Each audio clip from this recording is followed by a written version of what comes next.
Kodwa imali. Kodwa imali. Usigore Simehlabomvu, inkanyamba yaseNdlunkulu. Esho ngamakhanda ayisikhombisa enyakasa ngishiya iParliamente. Ongayo izinkonjane zaseBrithani ziphethe umhlaba wonke.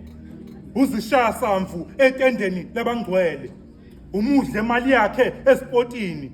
Umguquli wesimakethe isincadu esingagulizi ngisho emanzini.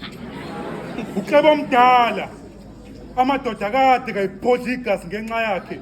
Uhubo lamaginsa ohlobene nevolovolo abantwana basendluzule. Isinqenqema sisho manje uqhuma ufedilithi usiko mpilo lamantaliyane. Lapho khona mzalo wakho konke thina sawufela khona. Isifungo samahumusha akukhala amaphepha siwahlabelela ngenombolo. Izinto ezibalekela amajoni sifohloza ngegusheshe, idragi, iruji ayikho ngaphandle. Isichithizo sekhulu ephepheni sisema